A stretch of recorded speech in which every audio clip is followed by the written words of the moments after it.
Hello everyone, how are you doing? This is MD Tech here with another quick tutorial. In today's tutorial, I'm going to show you guys how to calibrate your screen on a MacBook device. So it should be a pretty straightforward process, guys, and without further ado, let's go ahead and jump right into it. So, calibrating your monitor will affect things such as how much ambient light is in your room, as well as the angle and the age of the display. So when you're factoring in these different factors, you can adjust your display using the Calibrator Assistant utility. And we're going to go ahead and start by opening up System Preferences down in our dock. So go ahead and left click on that. Select where it says Displays. And then you want to go select the Color tab.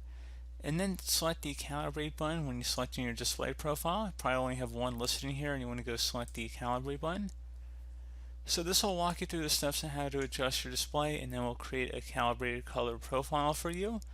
And this should be pretty straightforward, guys. So you can see display calibration involves several steps: adjusting the display brightness and contrast, determining display's native luminous response curve, choosing a desired response curve gamma, and choosing a desired white point.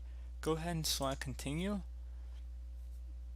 It says before you begin calibration, you should make some initial adjustments to the brightness and contrast controls of your display. So first, set the contrast control to the highest setting, and then we're going to set the brightness control using the image on the right as a guide. We're going to increase the brightness until the center oval is barely visible. Tap this icon on your keyboard, and then select continue. Now we're going to select a target white point, so you can go ahead and adjust this on the screen. Otherwise, we're going to just use our native white point option.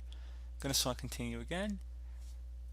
For administrator options, if you want to allow this profile to be used as a default profile for other users on this computer, you can go ahead and check mark that box in there and select continue. If you want to name this something specific, you can. If you want to name it so you have different profiles set up, you can.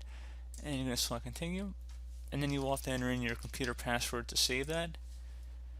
And that's pretty much it, guys. So as always, thank you for watching. I do hope I was able to help you out, and I do look forward to catching you all in the next tutorial. Goodbye.